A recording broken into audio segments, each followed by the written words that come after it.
ರಾಗ ಕಥೆಗಳಿಗೆ ಸ್ವಾಗತ. ಕಾರ್ತಿಕ ಮಾಸದಲ್ಲಿ ಲಕ್ಷದೀಪಗಳ ಮಹತ್ವ.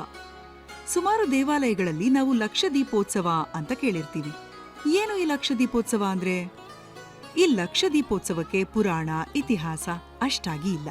ಹಿಂದೆ ಜ್ಯೋತಿಸ್ತೋಮ ಯಾಗ ಅಂತ ಮಾಡ್ತಿದ್ರು ಋಷಿಮುನಿಗಳು. ಈಗ ಆ ಯಾಗವನ್ನ ಮಾಡೋದಕ್ಕಾಗದಿಲ್ಲ ಅಂತ ದೀಪ ಹಚ್ತಾರೆ. ಈ ದೀಪವನ್ನು ಮಹಾಲಕ್ಷ್ಮಿಗೆ ಹೋಲಿಕೆ ಮಾಡ್ತಾರೆ.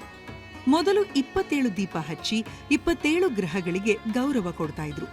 ಧರ್ಮದಲ್ಲಿ ಲಕ್ಷ ಅನ್ನೋ ಶಬ್ದ ಬಂದ್ರೆ ಪರಿಪೂರ್ಣ ಅಂತ ಅರ್ಥ. ಇನ್ನು ಕೆಲವು ಪುರಾಣಗಳಲ್ಲಿ ದೀಪವನ್ನು ಮಹಾಲಕ್ಷ್ಮಿ ಸ್ವರೂಪ ಅಂತ ಹೇಳಿದ್ರೆ, ಇನ್ನು ಕೆಲವರು ಮನುಷ್ಯನ ಜೀವನದ ಪ್ರತೀಕ ಅಂತಾರೆ. ಬತ್ತಿ ಪ್ರಾಣದ ಸಂಕೇತವಾದ್ರೆ ಬೆಳಕು ಆತ್ಮ, ಹಾಗೂ ದೀಪ ಶರೀರ ಅಂತ ಹೇಳಿದ್ದಾರೆ. ಧ್ಯಾನ, ಯೋಗ, ಪ್ರಾಣಾಯಾಮ ಮಾಡೋರು ದೀಪ ಹಚ್ಚಿ ಮಾಡೋದ್ರಿಂದ ಇನ್ನೂ ಶುಭ ಫಲ ಸಿಗುತ್ತೆ ಅಂತ ಹೇಳ್ತಾರೆ. ರಾಗ ಆರ್ಟ್ಸ್ನಲ್ಲಿ ಬಗೆ ಬಗೆಯ ದೀಪಗಳು ಲಭ್ಯವಿದೆ. ಈ ಬೆಳಕಿನ ಮಾಸಕ್ಕೆ ನಿಮ್ಮೊಂದಿಗೆ ನಾವಿದ್ದೇವೆ. ಇಂತಹ ಇನ್ನಷ್ಟು ಕಥೆಗಳಿಗಾಗಿ ಕೇಳ್ತಾ ಇರಿ ರಾಗ ಕಥೆಗಳು.